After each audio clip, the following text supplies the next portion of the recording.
लाल जी के बेटे कहानी राघव बहु की वीडियो शादी आगे की देखिए। बात जगह जगह चल रही थी, लेकिन किशोरी लाल जी को कोई लड़की पसंद ही नहीं आती थी। और उसकी एक ही वजह थी, किशोरी लाल जी का लालची होना। उनको लड़की वालों से मोटा दहेज चाहिए था और इसी चक्कर में एक दिन वो एक बहुत पैसे वाले के घर अपने बेटे का रिश्ता लेकर पहुंचे। उस आदमी का नाम था ओम प्रकाश। देखिए किशोरी लाल जी, मेरी एक ही बेटी है और मेरी सारी संपत्ति जायदाद सब कुछ मेरी बेटी नैना का ही है। पापा, नाम से लगता है बहुत खूबसूरत होगी। कितना अच्छा नाम है ना, नैना। ओ, वैसे बात तो सही है आपकी। अब इतना पैसा है, जमीन जायदाद है, इकलौती बेटी, आप भी क्या करेंगे? सब कुछ उसे ही देंगे ना। बिल्कुल ठीक पहचाना आपने।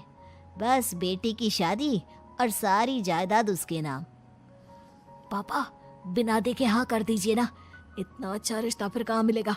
माला माल हो जाएंगे हम। मैं अपनी बेटी को बुलाता हूँ।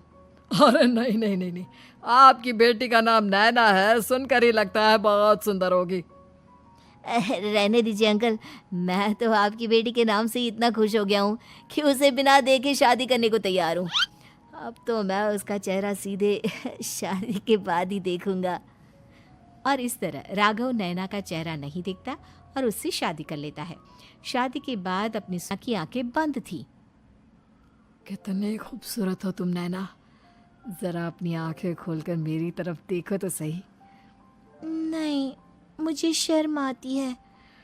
अरे, मैंने तुम्हें शादी से पहले भी नहीं देखा, और अब अगर तुम आंखें खोलकर मुझे देखोगी भी नहीं तो मुझे अच्छा कैसे लगेगा?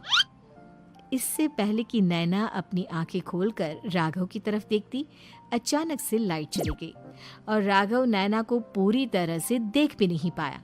अगली सुबह नैना राघव के लिए नाश्ता बनाकर लेकर आई। अरे ये क्या, आधा पराठा सेका हुआ है और आधा बिल्कुल कच्चा।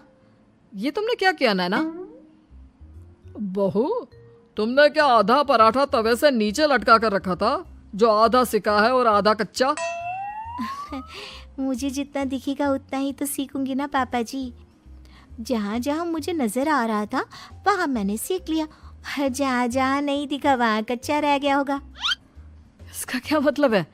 ये कैसा मजाक कर रही है तुम? अरे बहू, तुमने इतना लंबा घूंघट क्यों लगाया हुआ है? देखो, हमारे घर में बहुओं को बेटी की तरह रखा जाता है, और फिर तुम तो इतना सारा माल लेकर आई हो। देखो, ये घूंघट डालकर रखने की कोई ज़रूरत नहीं है। हाँ नैना, पापा जी ठीक कह रहे हैं, तुम तो आराम से रहो, अपना ही घर समझो। नैना अचानक से अपना घूंघट उठा लेती है।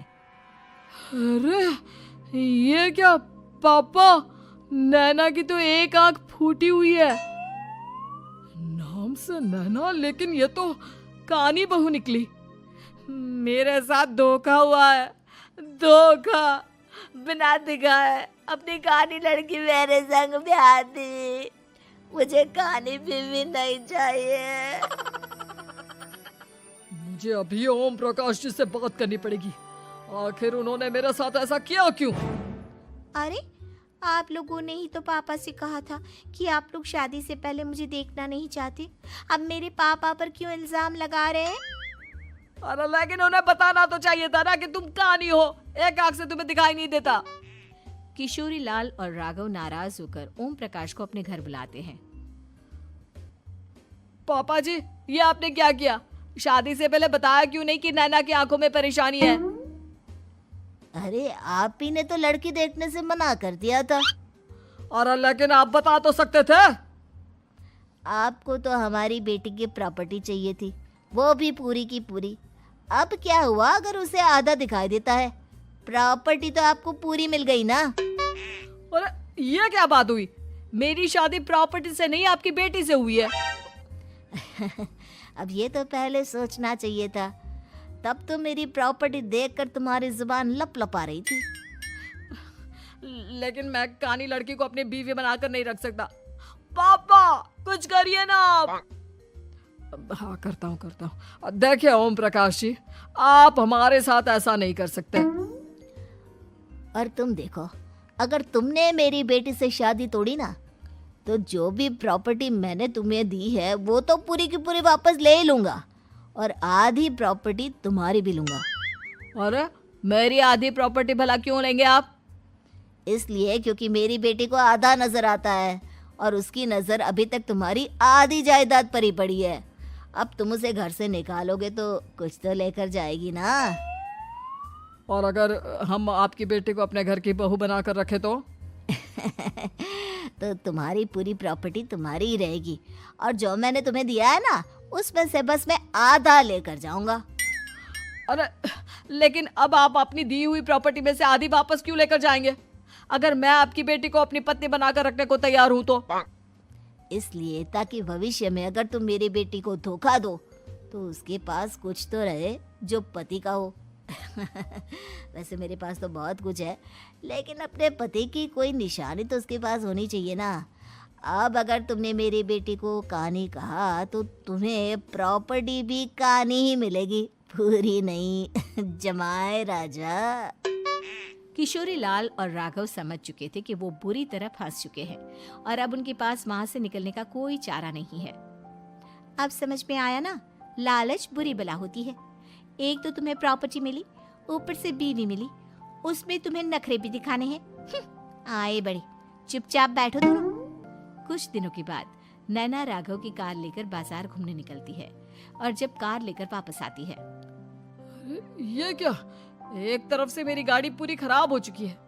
लगता है तुमने मेरी गाड़ी को किसी दूसरी गाड़ी के साथ एक्सीडेंट किया है। अरे अरे कितना बड़ा नुकसान कर दिया तुमने बहू। वो क्या है ना पापा जी, मुझे एक आंख से दिखाई नहीं दे रहा था, सामने से गाड़ी आ रही थी।